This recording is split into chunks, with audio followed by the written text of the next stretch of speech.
Hello dear students, agri zone for agri course app में आप सभी का स्वागत है।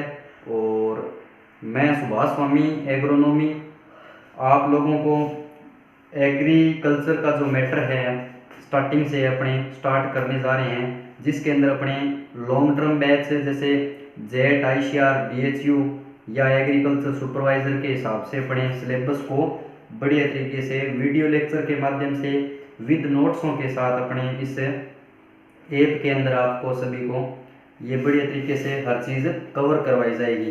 तो सबसे पहले अगर बात करें अपने एग्रीकल्चर के हिसाब से देखें तो इसके अंदर अपने डिवाइडेशन के हिसाब से देखें तो एग्रोनॉमी, हॉर्टिकल्चर, सॉइल साइंस और एनिमल साइंस के हिसाब से देखें तो 4 डिवाइडेशन के अंदर इसको अपने कंप्लीट कर सकते हैं। सबसे पहले अगर अपने बात करें एग्रोनॉमी की, तो जो एग्रोनॉमी अपनी है उसके अंदर अपने देखते हैं कि क्या मीन, किस वर्ड का क्या मीन है, क्या सिस्टम है। इसके हिसाब से अगर देखें तो एग्रीकल्चर जो वर्ड है उसके हिसाब से अपने को स्टार्टिंग से अगर देखा जाए तो अपने इसको आधार बना के चला सकते हैं। यानी एग्री जो कल्चर वर्ड है, इस वर्ड का मीन क्या है, परिभाषा क्या है, क्या सिस्टम है, कितने इसके टाइप्स होते हैं, क्या इनके अंदर मैटर अपने को डिस्कस करना है। सबसे पहले अपने बात करें इस वर्ड के बारे में तो एग्री प्लस कल्चर 2 वर्डों से मिलकर बना हुआ है, एगर बोल दो या एग्री। जो एगर का मीन होता है इसके हिसाब से देखें तो इसका मीन होता है सोइल और कल्चर का मीन होता है कल्टीवेशन। यानी अपने कह सकते हैं जो मृदा है, और कल्टीवेशन का अपने कह सकते हैं कर्षण क्रियाएं। सबसे पहले मैं अगर बात करूं एग्रीकल्चर वर्ड की, एगर प्लस कल्चर या फिर एग्री प्लस कल्चर यानी सोइल कल्चर का मतलब हो गया कल्टीवेशन, यानी मृदा के ऊपर कर्षण क्रियाएं करना क्या कहलाता है। एक प्रकार से अपने एग्रीकल्चर की बेसिक परिभाषा अपने दे सकते हैं। यानी अपने कह सकते हैं जो एग्रीकल्चर वर्ड है उसको अपने कह सकते हैं कि मृदा के ऊपर कर्षण क्रियाएं करके फसलों से उत्पादन लेना क्या कहलाता है, एग्रीकल्चर वर्ड कहलाता है। अब इसके अंदर अपने देखें जो अपना एग्रीकल्चर वर्ड है, इस वर्ड को अपने और तरीके से अगर देखें कि इसका क्या सिस्टम होता है।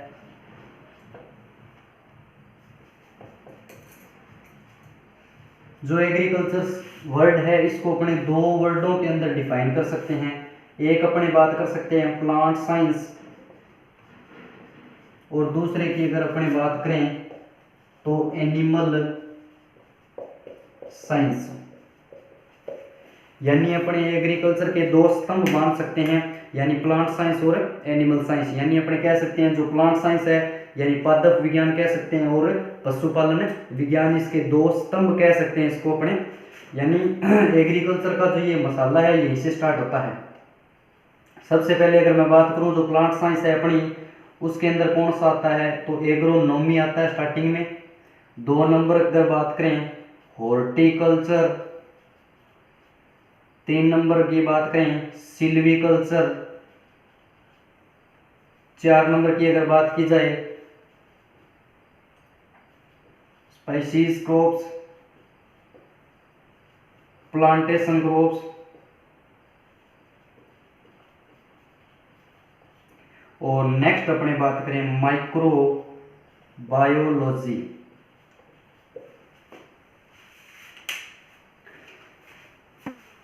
हाँ जी, स्टार्टिंग से अपने अगर बात करें एग्रीकल्चर के 2 स्तंभ पाए जाते हैं। स्टार्टिंग की अगर बात की जाए तो जो प्लांट साइंस है अपना पादप विज्ञान, इसके बारे में अगर मैं बात करूं तो इसके 2 जो पार्ट्स मुख्यतः माने जाते हैं वो एक तो है अपना एग्रोनॉमी हो गया, दूसरा हॉर्टिकल्चर यानी उद्यान विज्ञान हो गया, सिल्वीकल्चर यानी वनों की खेती हो गया, और स्पाइसीज क्रॉप्स कौन सी होती है जो मसालेदार फसलें होती हैं, और नेक्स्ट अपने प्लांटेशन क्रॉप्स कौन सी होती है जो आरोपित फसलें होती है, आरोपित फसलें। इसके बाद में नेक्स्ट अपने बात कर सकते हैं माइक्रोबायोलॉजी यानी सूक्ष्म जीव विज्ञान। ये हो गया सस्य विज्ञान, उद्यान विज्ञान, यानी इनके अंदर अपने क्या करना है। अब देखो जेट आईसीआर का अगर सिलेबस देखा जाए तो जो अपना एग्रोनॉमी वर्ड है इसके अंदर अपने को करीबन 10 या 11 मोस्ट टॉपिक पढ़ने को मिलते हैं। इसके अंदर जैसे अपने कह सकते हैं जैसे टिलेज हो गया, सीड हो गया, और टिलेज सीड, मेट्रोलॉजी हो गया, ड्राई फार्मिंग हो गया, ड्राई फार्मिंग। इसके बारे में अपने बात करें तो न्यूट्रिएंट्स हो गए, मैन्योर्स एंड फर्टिलाइजर्स हो गए। ये मुख्यतः इतने टॉपिक अपने को करीबन पढ़ने को मिलते हैं। यानी ये मेन टॉपिक्स अपने क्या है, इसके अंदर कल्चर्स के टॉपिक्स पढ़ने होते हैं एग्रोनॉमी के अंदर, प्लस में अपने को क्या पढ़नी होती है, करीबन 34 फसलें हैं जो अपने मुख्यतः इसको पढ़ने को इसके अंदर माध्यम से अपने को मिलती है। यानी अपने इस आधारभूत शिला के हिसाब से देखें या इस मसाले के हिसाब से देखें तो ये मैं सिलेबस ही डिस्कस करने जा रहा हूँ आज आपके सामने, प्लस में ये छोटे छोटे वर्डों का जो डेफिनेशन है, सिस्टम है, वर्ड का मीन है, ये आपको पता लग जाएगा। तो एग्रोनॉमी के हिसाब से देखा जाए तो करीबन अपने को यहाँ तक ये सिलेबस पढ़ने को मिलते हैं। इसमें देखो जितनी भी सीरियल्स क्रॉप्स हैं अपनी, जो खाद्यान्न फसलें हैं, प्लस में पल्सेस क्रॉप, जितनी भी दलहन क्रॉप्स हैं, प्लस में ऑयल सीड वाली जितनी भी फसलें हैं, प्लस में फाइबर क्रॉप्स हैं, ये सारी फसलें अपने को इसके माध्यम से एग्रोनॉमी के हिसाब से अपने को पढ़ने को मिलती है।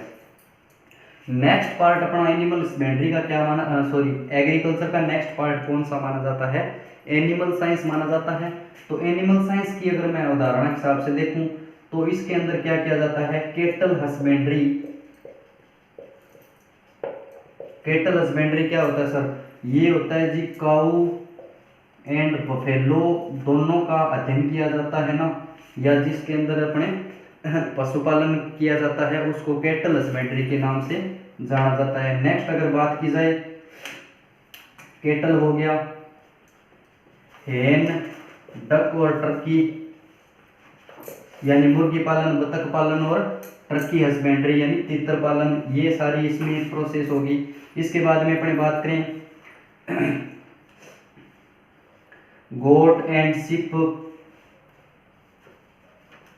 हस्बेंड्री। नेक्स्ट बात करें पिस्सीकल्चर। सर पिस्सीकल्चर क्या होता है, पिस्सीकल्चर अपने मत्स्य पालन को बोलते हैं। नेक्स्ट हो गया अपना एपीकल्चर यानी मधुमक्खी पालन। इसके बाद में अपने सेरीकल्चर हो गया, सेरीकल्चर यानी रेशम कीट पालन। नेक्स्ट अपना लास्ट हो गया लाख कल्चर यानी लाख का उत्पादन। हाँ जी, अपने एनिमल साइंस की अगर बात करें तो जो कैटल हस्बेंड्री है, हैंडक और टर्की हस्बेंड्री है, गोट एंड शिप हस्बेंड्री है, और अपने पिस्सीकल्चर जैसे मत्स्य पालन हो गया, मछली पालन करते हैं। एपीकल्चर अपने हो गया जैसे मधुमक्खी पालन हो गया, और सेरीकल्चर जैसे अपने रेशम कीट का पालन किया जाता है। लाख कल्चर क्या होता है, जो लाख की चूड़ियाँ वगैरह बनती है लाख कल्चर के अंदर आती है, ये हो गया लाख कल्चर। यानी अपने प्लांट साइंस की अपने ये बता सकते हैं agronomy, horticulture, silviculture, species crops और प्लांटेशन क्रॉप और माइक्रोबायोलॉजी। यानी